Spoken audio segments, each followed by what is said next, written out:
Shalom. Selamat pagi Bapak, Ibu, Saudara yang dikasihi oleh Tuhan Yesus Kristus. Pagi ini malah kita belajar firman Tuhan dari kitab Filipi pasal 3 ayat yang ke-10 yang mengatakan demikian.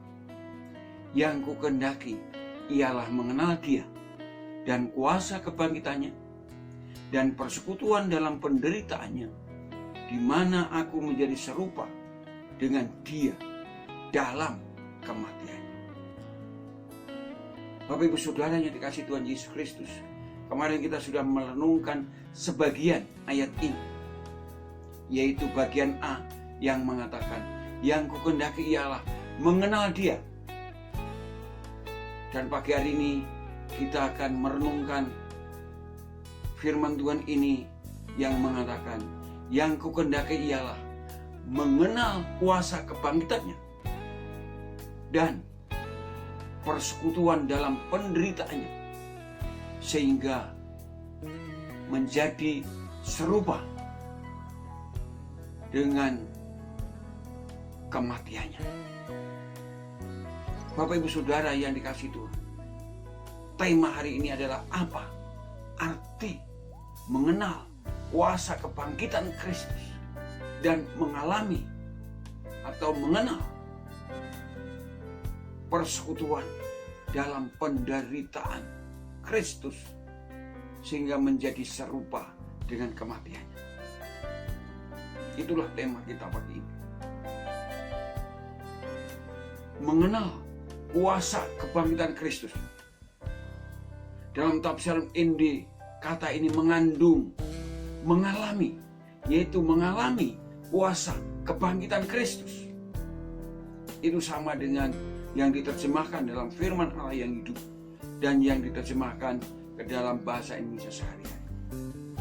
Jadi Rasul Paulus yaitu ingin mengalami kuasa kebangkitan Kristus.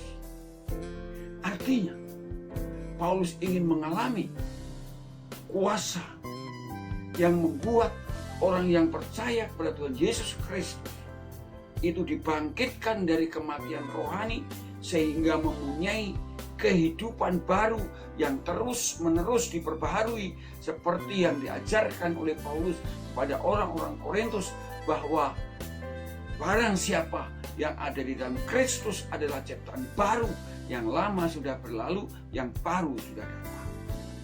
Jadi Paulus ingin mengalami itu, yaitu kuasa hidup baru yang terus-menerus diperbaharui sehingga menjadi serupa dengan Kristus.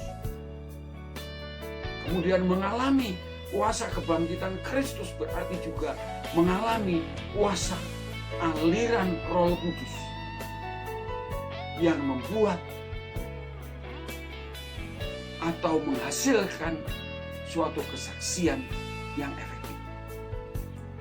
Paulus ingin mengalami itu sehingga Paulus ingin sungguh-sungguh menjadi saksi Kristus yang efektif seperti di zaman hari Pentakosta, di mana pada waktu itu rasul-rasul mendapat aliran kuasa Roh Kudus yang dahsyat, yang luar biasa.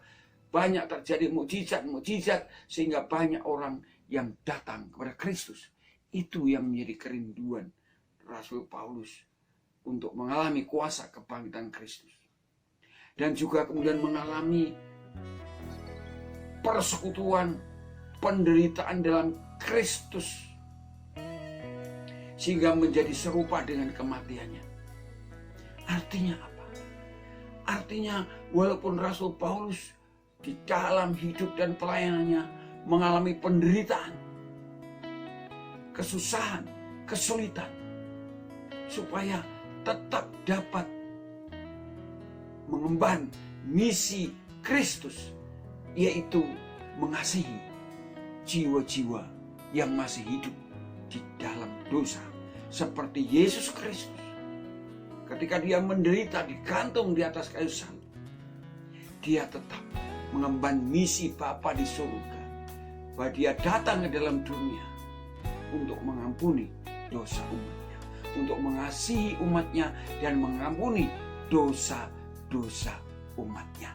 Itulah sebabnya ketika Yesus digantung di atas kayu salib, dia berkata, "Ya Bapa, ampunilah mereka, sebab mereka tidak tahu apa yang mereka perbuat."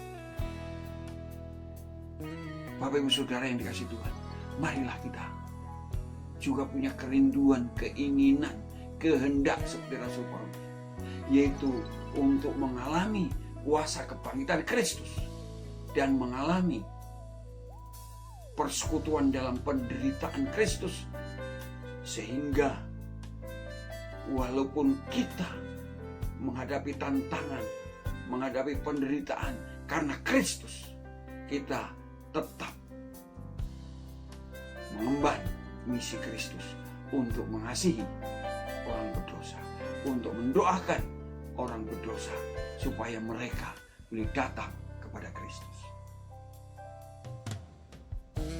Amin. Selamat pagi, selamat berkarya. Tuhan memberkati kita sekalian.